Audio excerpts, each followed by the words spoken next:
दोस्तों फिर से स्वागत है आपका हमारे चैनल पर। वीडियो फर्स्ट में हमने यहाँ तक पढ़ चुके थे वियोजन अभिक्रिया ऊष्माक्षेपी अभिक्रिया को अच्छे से समझ चुके थे, क्या है क्या नहीं है। उसमें वियोजन ऊष्मा द्वारा किया गया वियोजन, ये उदाहरण मैंने बता दिया था क्या होता है। CO3 क्या होता है, पैरासल्फेट, इसकी क्रिया इससे करवाएंगे तो फेरिक ऑक्साइड बनेगा भूरा लाल रंग का बिना बुझा हुआ चूना। तो दोस्तों मैं आपको एग्ज़ाम ओरिएंटेड के हिसाब से पढ़ाऊँगा, आपको जो एग्ज़ाम में काम नहीं आएगी वो चीज़ें नहीं पढ़ाऊँगा मैं आपको। ओके, आप समझ सकते हैं। तो आप विद्युत वियोजन देख सकते हैं। विद्युत वियोजन विद्युत धारा प्रवाहित कर होने वाला वियोजन, अर्थात विद्युत धारा के द्वारा होने वाला वियोजन। इसमें आप ये रिएक्शन देख सकते हैं। H2O विद्युत धारा की प्रेजेंस में एक रिएक्ट करवाते हैं तो H2+O2 hydrogen plus O2 gas बन जाती है। इसमें आप ये डायग्राम देख सकते हैं। इसमें ऑक्सीजन, ये प्रकनली आ गए, ये नीचे ग्रेफाइट की रोड लगी हुई है, इधर एनोड, इधर स्विच, यहाँ पर बैटरी लगी हुई है 6 वोल्ट बैटरी, इधर कैथोड, इधर रबड़ की स्टॉपर लगी हुई है यहाँ पर। इसमें पानी भरा हुआ है बिल्कुल एक्वा मिनरल्स वाटर, यहाँ पर पानी, यहाँ हाइड्रोजन, ये प्लास्टिक का मग। ऐसी अभिक्रिया आप भी कर सकते हैं अगर आपके पास ऐसे उपकरण है तो। प्रकाशीय वियोजन, प्रकाशीय वियोजन क्या होता है? सूर्य के प्रकाश की उपस्थिति में होने वाला वियोजन। आपको बस ऐसा याद रखना, इसकी परिभाषा आ जाए अगर आपके एग्जाम में तो आपको बिल्कुल कुछ भी ध्यान नहीं देना है, आपको बस फटाफट से ऐसे लिख के आ जाना। ऐसी रासायनिक अभिक्रिया जिसमें सूर्य के प्रकाश की उपस्थिति में होने वाला वियोजन, उसे प्रकाशीय वियोजन कहा जाता है। अच्छा, क्या लिखोगे? ऐसी रासायनिक अभिक्रिया है जो सूर्य की प्रकाश की उपस्थिति में होने वाला वियोजन, उसी को हम प्रकाशीय वियोजन कहा जाता है। तो इसके आप ये एक एग्जाम्पल याद रख सकते हैं। AgCl, इसको बोलते हैं silver chloride. Okay, silver chloride, और इससे ये बन गया AgCl2 प्रकाश की उपस्थिति में करवाने पर। ये AgBr सिल्वर ब्रोमाइड, Ag+Br2 बन गया सूर्य के प्रकाश की उपस्थिति में करवाने पर। अच्छा, आपको एक ध्यान रखना, ये जो हमारा जो मिरर होता है शीशा, उसके पीछे जो लैंप होता है ना, वो किसका होता है? AgBr का होता है, सिल्वर ब्रोमाइड का। Br को बोलते हैं ब्रोमाइड, Ag को बोलते हैं सिल्वर। जो आपने जो चांदी देखी होगी ना, उसका फॉर्मूला ये Ag। ठीक है, आगे चलते हैं। इस अभिक्रिया का उपयोग श्याम श्वेत फोटोग्राफी में होता है। श्याम बोलते हैं ब्लैक, काले श्वेत फोटोग्राफी में होता है। जैसे फोटोग्राफी करते हैं ना तो काली चीज़ें लगाते हैं। जैसे आपने मैच देखने जाते होगे स्टेडियम में, तो वहाँ पर एक जो खिलाड़ी खेलता है ना, जो बैट्समैन, उसके जस्ट सामने जो मेन एंट्री गेट होता है, वहाँ पर एक ऊपर से बड़ा सा ब्लैक कलर का एक पर्दा लगा होता है, उसको बोलते हैं श्याम श्वेत फोटोग्राफी। उससे जो प्रकाश की जो मतलब किरणें आती है ना, उसको रोकता है वो। ठीक है, इसको प्रकाश वियोजन समझ में आ गई होगी, तो आप ऐसी परिभाषा कर सकते हैं। आगे चलते हैं। ऊष्माशोषी अभिक्रिया। अच्छा, ऊष्माशोषी, हाँ, ऊष्माशोषी पिछली बार क्या पढ़ा था? ऊष्माक्षेपी। ऊष्माक्षेपी में क्या था? ऊष्मा का उत्सर्जन होता है। इसमें ऊष्माशोषी, शोषी को आप अच्छे से समझ सकते हैं। देखो, शोषी का मतलब क्या होता है? शोषी, अवशोषण करना, ऊष्मा का अवशोषण करना। तो शोषी जिन अभिक्रियाओं में अभिकारकों को तोड़ने के लिए ऊष्मा या प्रकाश या विद्युत ऊर्जा की आवश्यकता होती है, इसकी परिभाषा ऐसे दे सकते हैं। ऐसी रासायनिक अभिक्रियाएं जिसमें ऊष्मा का अवशोषण होता है, अभिकारकों के बाद उत्पाद बनने पर इसमें ऊष्मा का अवशोषण भी होता है। इसकी जो रासायनिक अभिक्रिया होगी ना, वो प्रकाश या विद्युत ऊर्जा की आवश्यकता होती है अभिकारकों को तोड़ने के लिए। अब अभिकारक क्या थे? अभिकारक हमेशा लेफ्ट साइड में लिखे जाते हैं एंड उत्पाद हमेशा राइट साइड में बनते हैं। जिनको प्रोडक्ट भी बोलते हैं। इसमें आपने संतुलित करने के अंदर वो द्रव्यमान संरक्षण का नियम पढ़ा था, जिसमें हम तो न तो निर्माण कर सकते हैं न ही विनाश कर सकते हैं द्रव्यमान का। ठीक है, याद होगा आपको।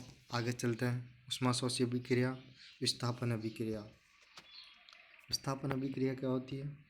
इन अभिक्रियाओं में अधिक क्रियाशील तत्व कम क्रियाशील तत्व को उसके यौगिक से विस्थापित कर देता है।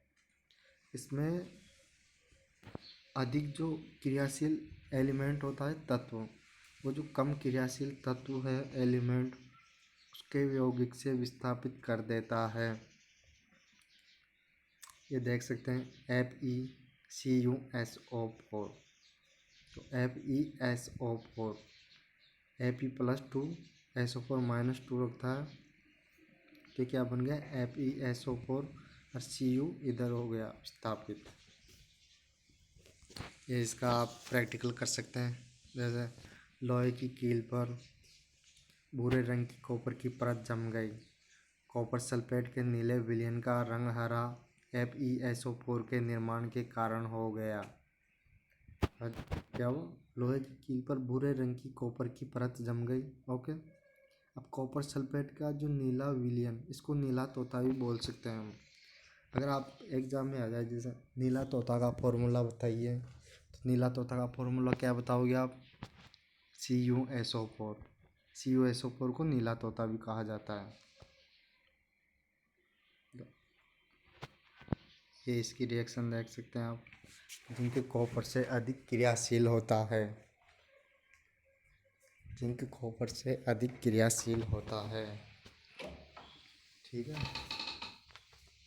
आगे चलते हैं। द्विविस्थापन अभिक्रिया।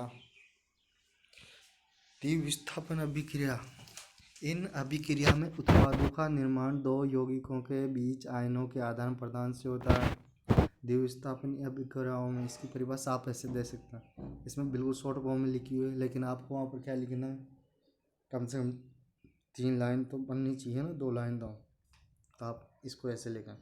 ऐसी रासायनिक अभिक्रिया जिस अभिक्रिया में उत्पादों का निर्माण दो यौगिकों के बीच आयनों के आदान प्रदान से होता है, उसे द्विविस्थापन अभिक्रिया कहते हैं।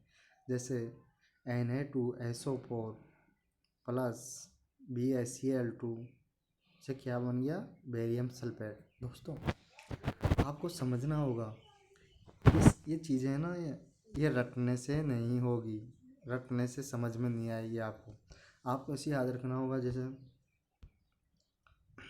Na2SO4 BaCl2, ये यहाँ पर कैसे आया, उत्पाद कैसे बना इसका। ठीक है, अगर आप इन सबको रटने लग जाओगे ना, तो कुछ नहीं होने वाला आपका। तो देखो BaSO4 कैसे बना?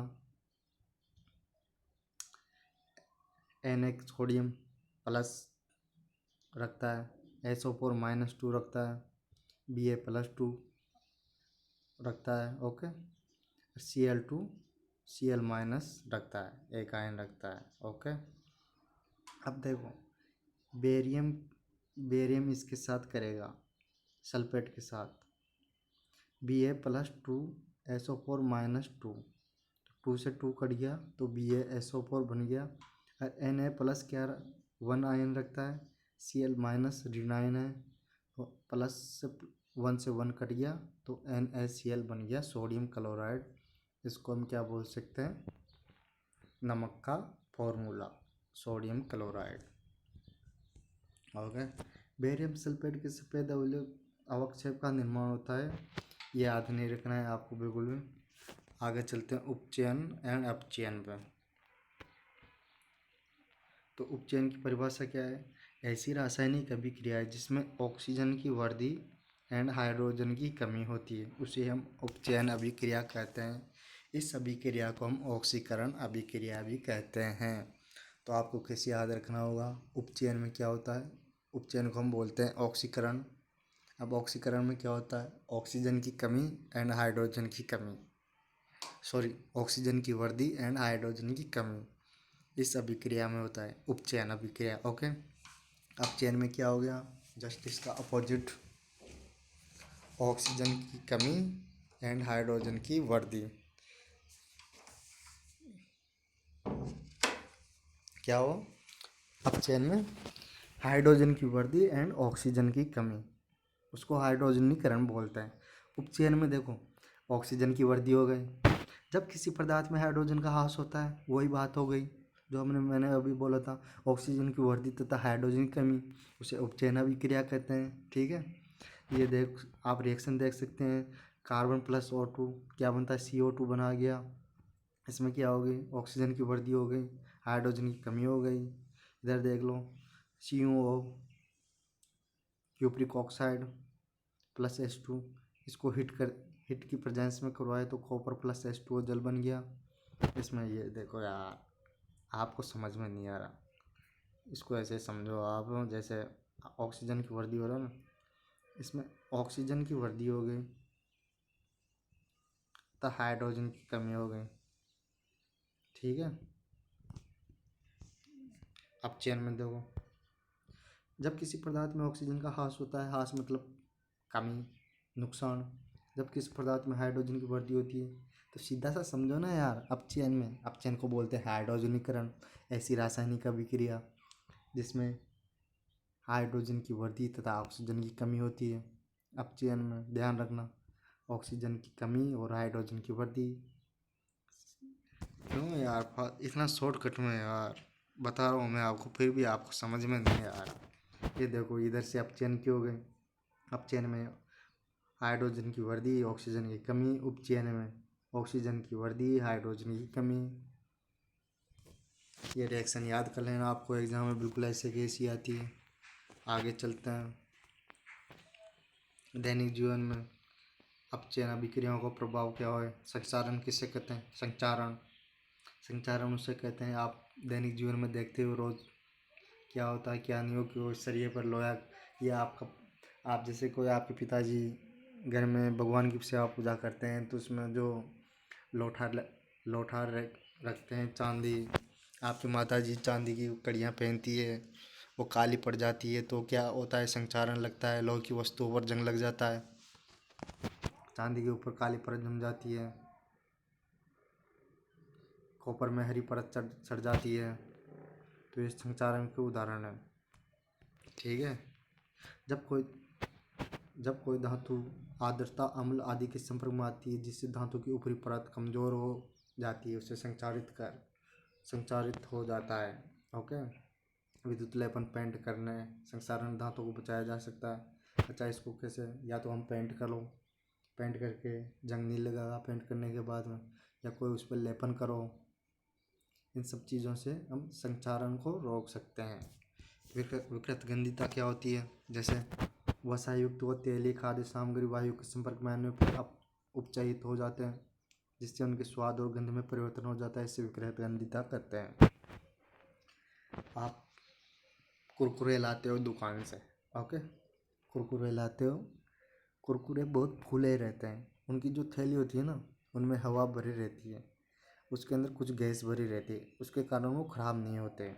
अगर वो गैस निकल जाएगी ना और उसको लंबे टाइम तक गैस छोड़ दोगे तो उसमें उपचयित हो जाती है। आप अचार गलाते हो, कैरी का गला लिया, नींबू का गला दिया, जब तक वो अचार, जब तक वो तेल के अंदर रहेगा जब तक अच्छे से रहेगा, अगर तेल के बाहर निकल गई तो उस पर कुछ फफूंद छा जाती है तो उसको बोलते हैं विकृत गंधिता, वो उपचयित हो जाती है जिससे उनके स्वाद और गंध में परिवर्तन हो जाता है, उसका स्वाद टेस्ट खराब हो जाता है, उसमें कुछ ना कुछ सफ़ेद फफूंद जो भी अलग अलग चीज़ें होती है वो लग जाती है, उसमें बैक्टीरिया लग जाता है, ये सब चीज़ें हो जाती है।